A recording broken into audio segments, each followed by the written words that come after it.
Hey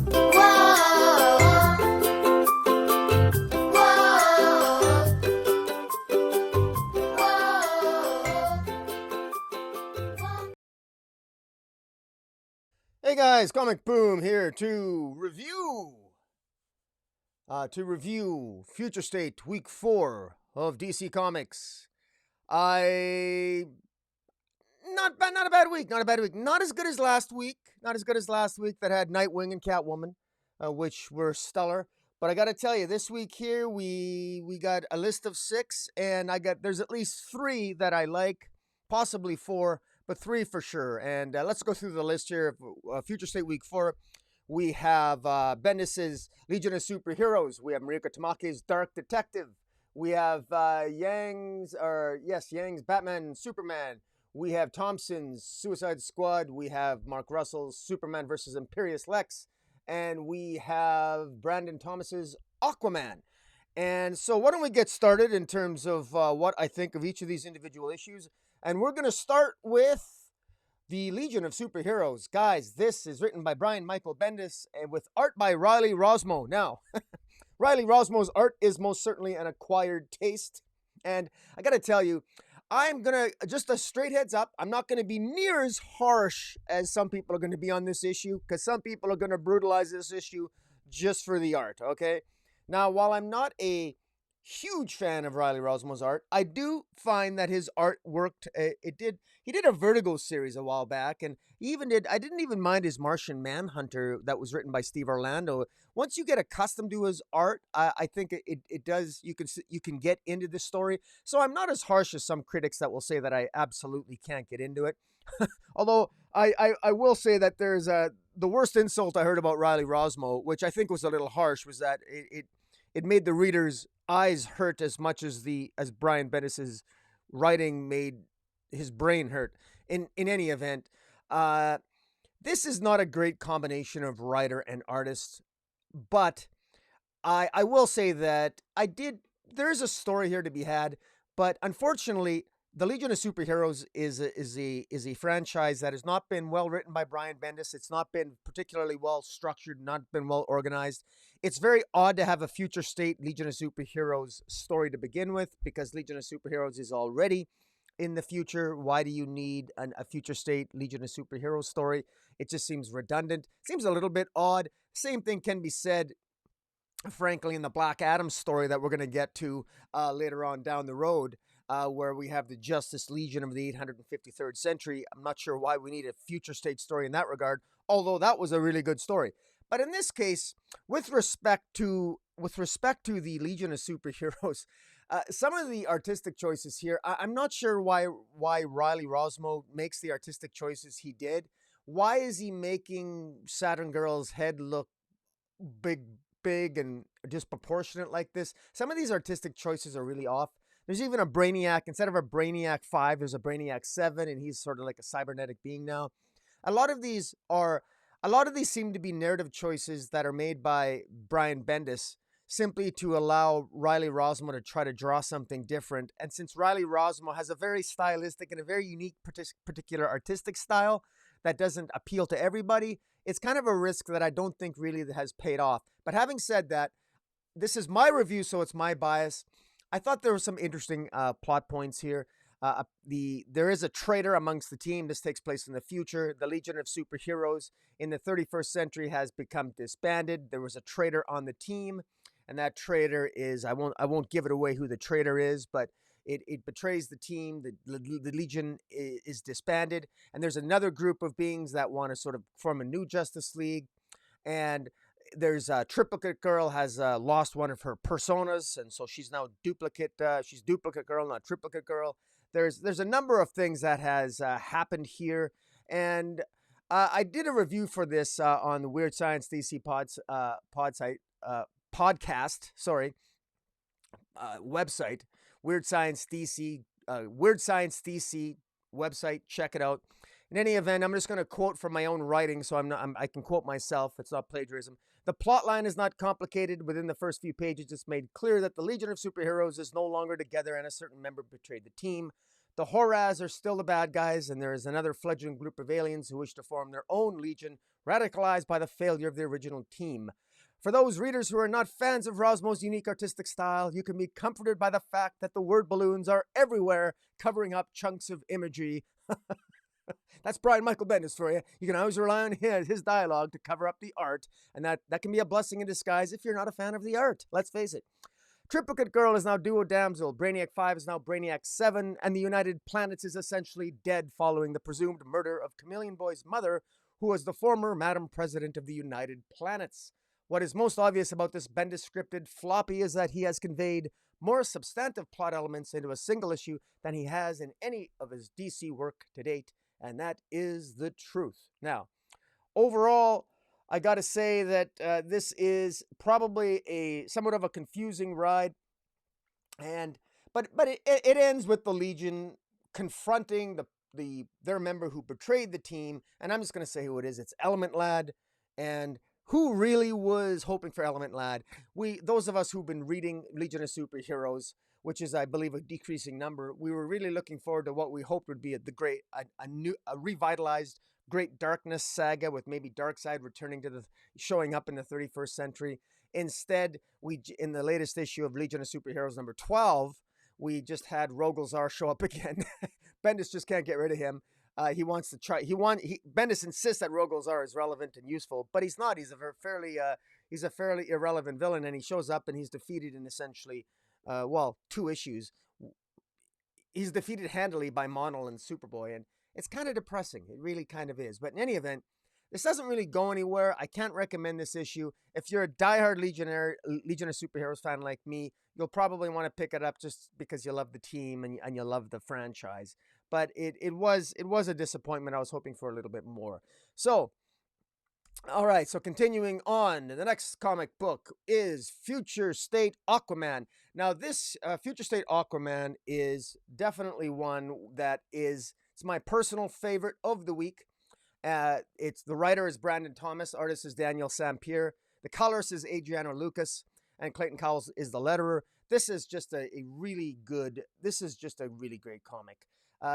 It starts off Jackson Hyde, who is the son of Black Manta. It's in the future. He's the Aquaman of the future, and he's the prisoner of he's prisoner on this planet of an unknown race on an unknown planet with seemingly benevolent species they're like benevolent captors that are keeping him prisoner. And how he got there is, I think, part of the point of this story, because there's this the artist Daniel Sampere does a great job at the beginning showing Jackson Hyde being essentially captured, preventing his escape from this planet, and it's gorgeously done as he's sort of pulled back into the depths of the deep, and then he's the leader of this planet that has him captured, saying, why do you keep trying to escape? We're only trying to help you, acting big like they're being all this, they're benevolent leaders or benevolent species having. I'm not really sure what their motive is, but for whatever reason, it flashes back and it shows young Andy, the daughter of Arthur Curry and Mira, Andy basically interacting with a younger Jackson Hyde, and Jackson Hyde takes it upon himself to protect Andy. And ultimately, they become lost in what they call the confluence. And this confluence is essentially, it's one great ocean that connects all of time and space. And they become lost in time and dimensions. And the confluence provides some degree of clarity, but unfortunately, they're lost. And Jackson Hyde and Andy gonna get lost in this confluence, and this confluence of various oceans lost through space and time. And ultimately, they get separated. And Jackson Hyde gets made prisoner on this planet. And you can see a hint of it at the beginning. And this is why I love this. This comic is so well put together, because the artist here, Daniel Sampere, does a really good job, especially with the colors. Adriano Lucas, his colors, they just so pop off the page. You can really see the hope in Jackson Hyde's eyes, because he's seeing something that has come back and returned. And of course, what that is ultimately Aquawoman. Aquawoman has returned, and of course, that's Andy, young Andy. And of course, when she returns at the end of this issue, you don't see her. And so what what I like about this, which is different than a lot of the usual tropes with comic books, is that usually when the hero returns, you know, it's usually on the final page with a 2-page spread or a final page, 1-page spread, whatever, where you might expect to see Aquawoman show up in all her glory to rescue Jackson Hyde, the Aquaman. But that's not the case. All we see is the lettering in the water, Aquaman, Aquawoman lives, and it's just beautiful, and it's great, and it's artistically, uh, it's it just pops off the page. The color of the oceans is the way that the colorist here, Adriano Lucas, draws the different types of oceans, the colors of the oceans, a bright blue, a darker green, as they experience different things and can have different adventures and confront different enemies and rivals in the ocean. The color scheme really works here, and there's so many different schemes over the 22 pages.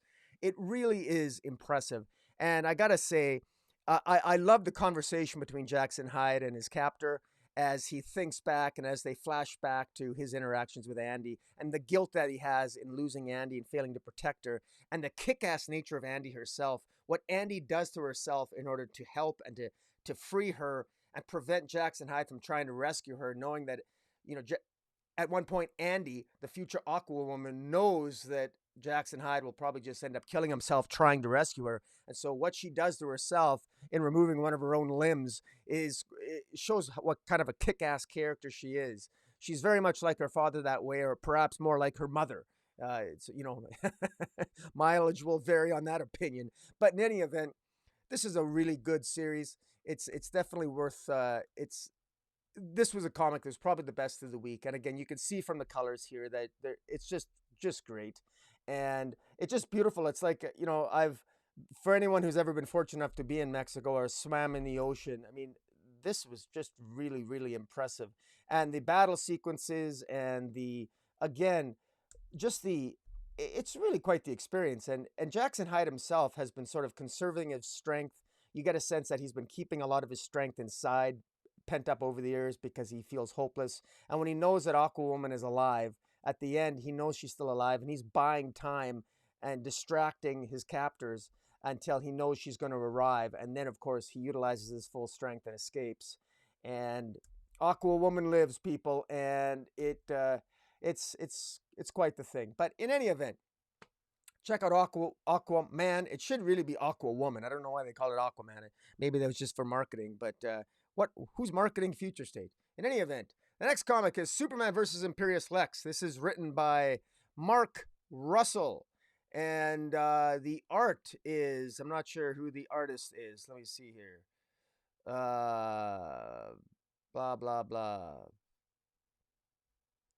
I actually don't know.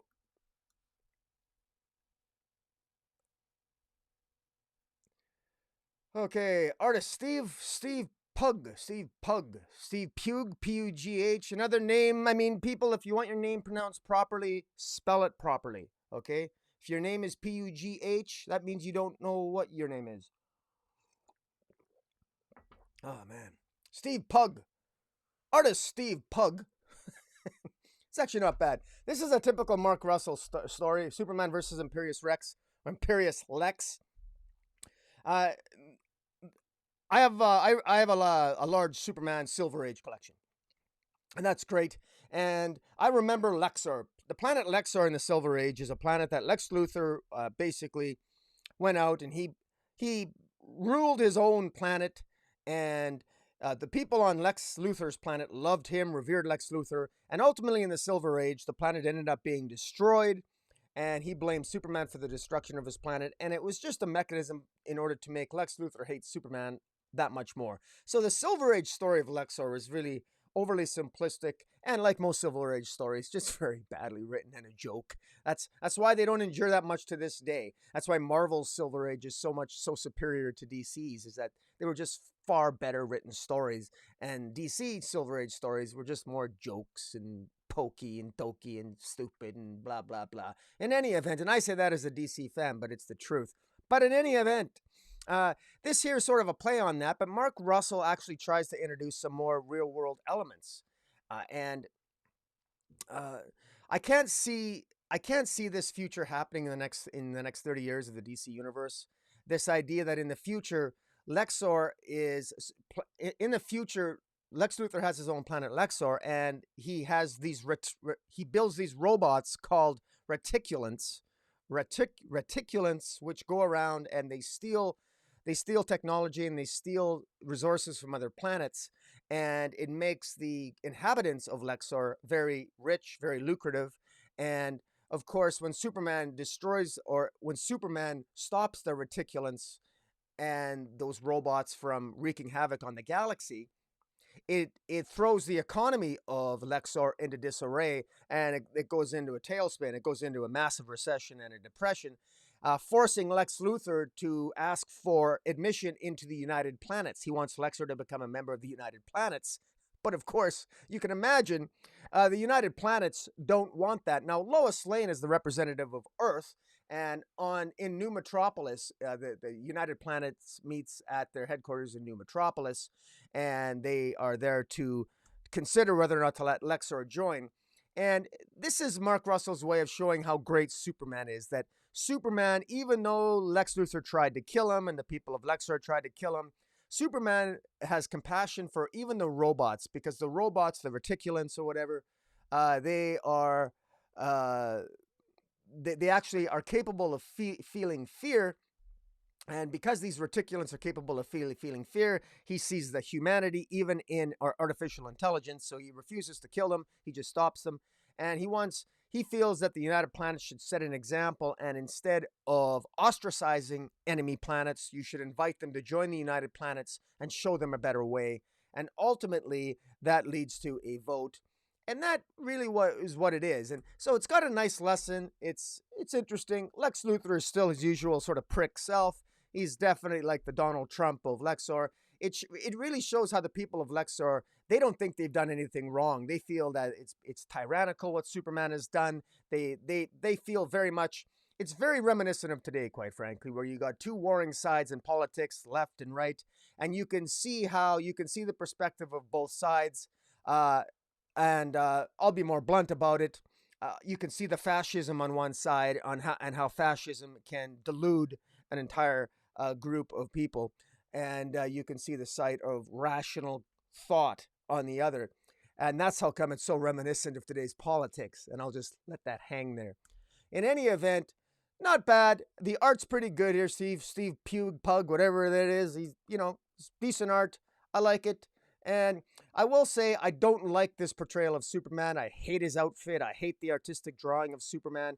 It looks anytime Superman is drawn here to almost look like a king, like he's some regal sort of majestic being, and he's not. He's Superman, and I really don't like the way he's drawn here. I hate the big stupid looking S on his chest. It's too big, and the way it flows into the cape. I don't like that look. It just doesn't look good on him. I hate his gray hair. He looks terrible. I don't know why Lois Lane should still be alive. They got the age thing all wrong. Superman will greatly outlive Lois Lane. I don't understand how this fits into the timeline of the rest of the DC universe. Doesn't make a lot of sense. But again, as a story, it works. And again, artistically, it's fine. I just some of the choices, I think, artistic choices I made in terms of the look of Superman and some of the characters, I'm not a huge fan of. But hey, overall, it's a good story. I actually think it's my fourth best of the week. In any event, continuing on here, going into Suicide Squad. Now, Suicide Squad is one that I really liked. Writer Robbie Thompson, I think, does a good job here. I really enjoyed this, and even the art by Javier Fernandez. While I thought it was a little bit off, it definitely had some misses artistically. Nonetheless, I thought the story, I love the story. This takes place on Earth 3. Essentially, Amanda Waller has been kidnapped, or at least the Suicide Squad thinks that Amanda Waller has been kidnapped, and she now is on Earth 3. And Amanda Waller apparently has an agenda on Earth 3. She's put together her own Justice League on Earth 3, which is particularly interesting because of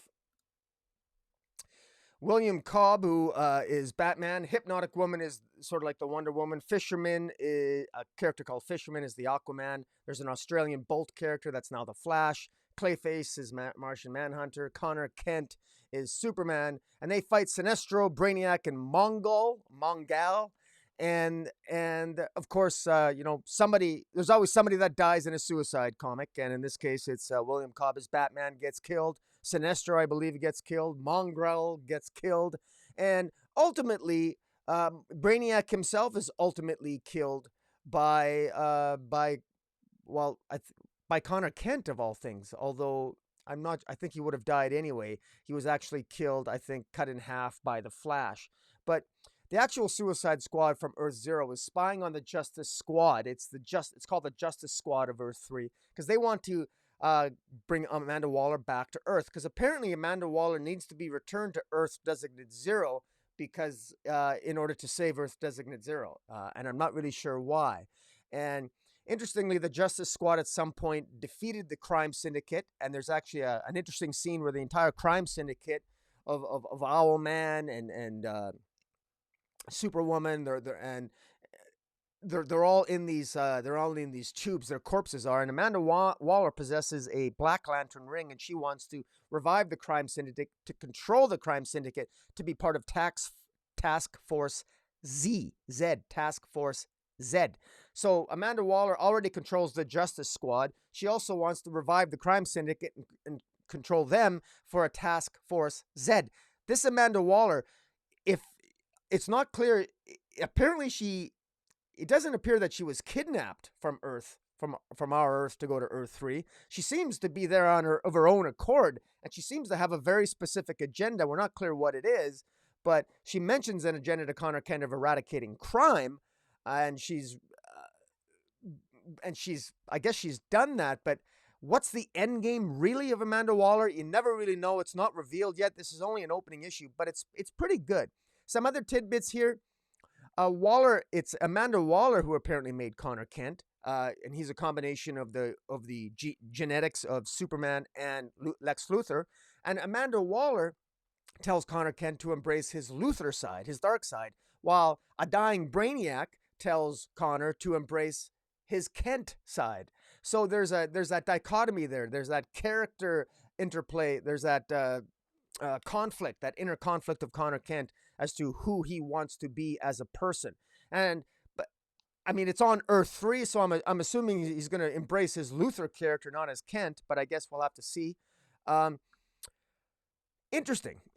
Now, I really enjoyed this. I love Earth 3. I love the Crime Syndicate. I'm looking forward to the Crime Syndicate escaping, causing havoc. I would love to see a battle between the Justice Squad and the Crime Syndicate and the Suicide Squad that is there. Another little thing I should say is that apparently when the inhabitants of Earth 0 go to Earth 3, it affects them differently, and too much exposure, too much time in Earth 3, you'll die.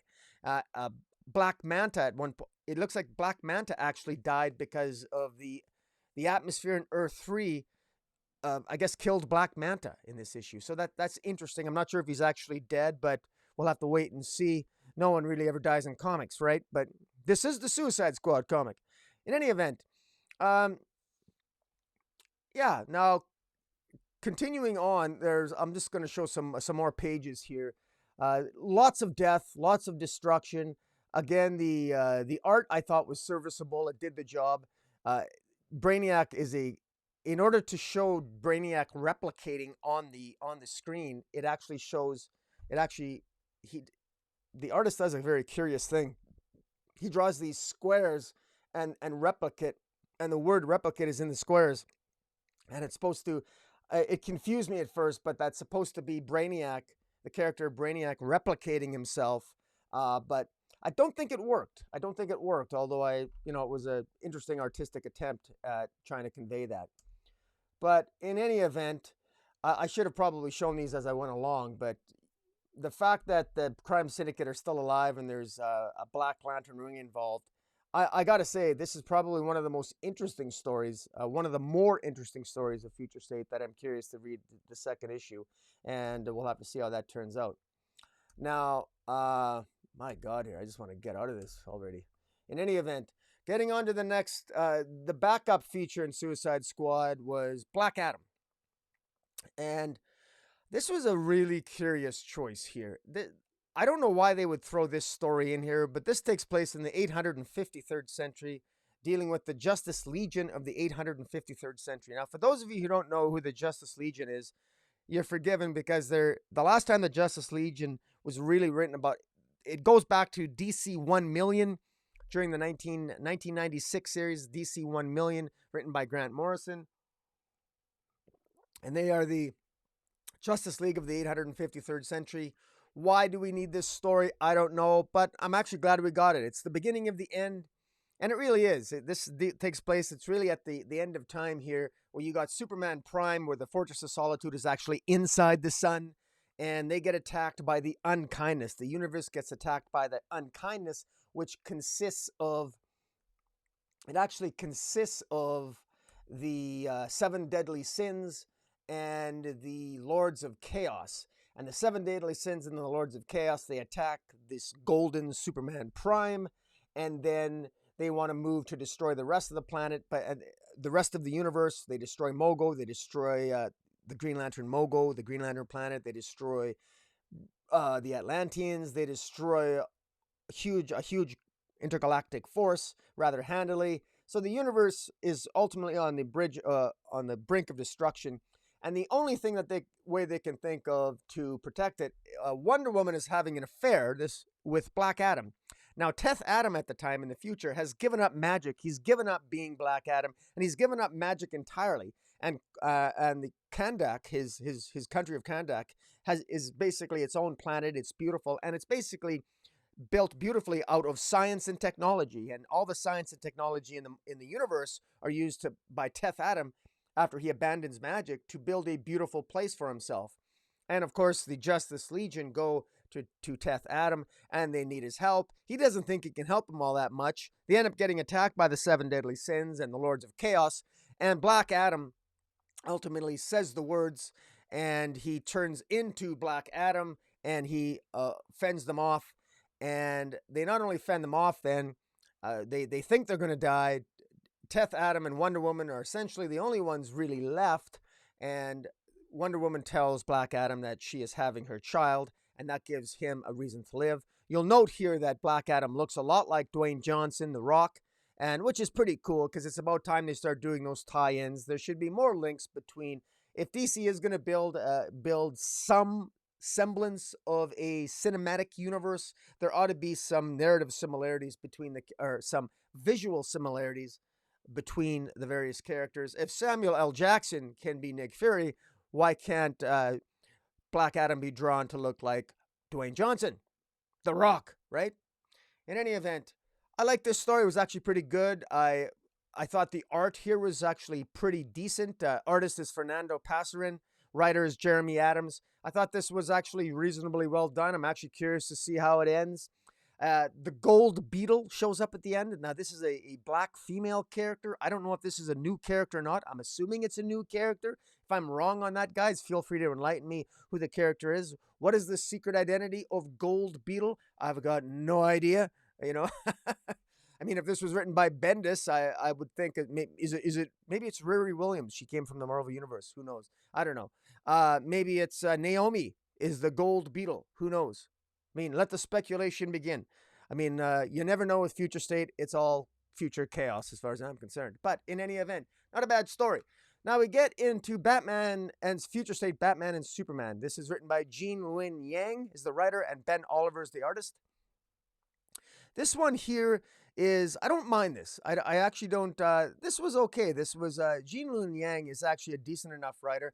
This actually involves a false face serum. So there is a drug that you can get that the young people, the street people of Gotham City, begin to take the drug called a false face serum. And what it does is that it manipulates your face at a genetic level and allows you to basically, it gives you your face a different appearance. And the reason why the youngsters, many people in Gotham City start to use this false face serum is because it's the way to hide from the Magistrate. The Magistrate has facial recognition software and technology all over Gotham and its strict patrol of Gotham. So to have something that can genetically change your face can be very useful if you're trying to get around Gotham without having Big Brother Magistrate watching your every move. And in any event, It only costs about $20 off the dark web to get this, but there's a side effect that it actually permanently screws up your face, which isn't a good thing. Superman sees this happening. He goes, he checks out Gotham City, runs into Batman, says, "My God, Batman, why didn't you tell me things got this bad? I mean, my God." And Batman said, "Well, I've been busy. This new guy, the Magistrate, he's causing all this havoc." Meanwhile, Superman and Batman then they get involved and they want to find out. They want to get to the source of this false face serum, and that ultimately leads them to run into a young girl who says that her father is actually involved, and she believes her father was kidnapped. That leads them in a roundabout way to ultimately another building where they end up confronting this Mr. Toad. This Mr. Toad character is actually the father of this young girl that they befriended, and he's apparently is an agent of the Magistrate, and there's something's going on. It would appear as if probably the Magistrate is actually orchestrating the sale of the false face serum on purpose, because I get the impression that they want to probably control the drug, control the use and the distribution of the drug. There's clearly some corruption going on there. Batman's getting to the source of all that corruption, and obviously this takes place before the events in Dark Detective. So clearly this is something that at some level must have gotten worse. But it's how this ends with Superman being stabbed with a kryptonite knife because he tries to befriend Mr. Toad, but clearly the Magistrate has got a lot of influence here, and Batman himself, discovers the source of the false face serum, but it's not revealed who that source is. I'm guessing it's probably the Magistrate, but that will be revealed next issue. But overall, I thought this was well done. I thought Ben Oliver's art adequately conveyed the action. I thought it was decently done. I mean, it wasn't super great. I mean, it was okay. I just thought if you were going to skip an issue of Future State, you could probably skip this one. But artistically, it was okay, and the story was actually very easy to follow. And in defense of Luen Yang, his story probably has a lot of, it dealt with drug dealing and it dealt with the consequences of drug dealing, and it's easy to follow. It's well written, and that's actually one of his trademarks. He did write. I read his Superman and the Clan, and it was really good. And he's actually a fairly good writer. And you're never going to get lost when you read anything written by Luen Yang. Okay, speaking of Dark Detective, here we are. Now, this is the second part of Dark Detective. This is written by Marika Tamaki with art by Dan Mora. I guess the first thing I got to say about the second part is that there was at least the opening 2 or 3 pages I thought were sort of wasted, because we already know that Bruce Wayne is presumed to be dead. We already saw last issue that Bruce Wayne was chased down by the Peacekeeper and how he was supposedly killed. There's a lot of wasted pages here telling us a story that we already know. That's the first criticism. Having said that, Dan Mora, the art's beautiful. It conveys the action very well, the tension, you really get a sense of the mood of Gotham City, and you get a sense of what's at stake for Bruce Wayne. One of the questions that Bruce Wayne has is, how did the Magistrate know to kill Bruce Wayne? Because it was Bruce Wayne that was killed. So, but whoever killed Bruce Wayne had to have known that Bruce Wayne was Batman. So that limits the suspects. And Bruce Wayne knows this. And so when Bruce Wayne, he escapes, and it shows how he escaped. Again, it was really unnecessary to show how he escaped. He's Batman, he's Bruce Wayne. We can sort of imagine of all the things that you don't need to show us, it's that. But in any event, it just shows Batman investigating, and what he's really ultimately trying to investigate is who has the power to know and the influence to know that Bruce Wayne is Batman. That you would think you'd have limited suspects. And he also knows that who's got the technology, because he looks at all the technology, all these little micro drones, and he realizes that it's his own tech. It's Wayne tech. And there's also a number of other companies that he believes have something to do with the weaponry and is supplying the Magistrate with it. And his idea is to follow the money. And here's where I got to give compliments to Marika Tamaki. She actually does a good job here of making Bruce Wayne be the detective, of of having him go back to his roots. He rents a basement suite from a crazy old guy who's paranoid and who's a conspiracy theorist. Probably a Trump supporter, and he's probably just an insane guy. And and meanwhile, Bruce Wayne himself is drawing all these connections, and instead of having a bat computer, he's got all these he's got all these Venn diagrams and these lines and these strings drawn from various things, and it's very well done, and you can really get a sense that Bruce Wayne has hit rock bottom, and he's doing what he can to figure exactly what is going on, and it works. It works really well, and he knows that at some point with all these drones, the Magistrate literally has a cloaking technology that these drones are probably spying on virtually every Gotham citizen. So the stakes are really raised here. And again, that was pretty much it. But it was well done. Definitely worth a read. So far, Dark Detective has been one of the better Future State titles. Now the backup here, the backup story with the Red Hood here. This writer is Joshua Williamson, art by Giannis Melanogiannis, edited by Ben Abernathy. Well, I gotta say, I don't. This is a very curious story. This story doesn't sit well with me because it doesn't feel like Jason Todd is written correctly.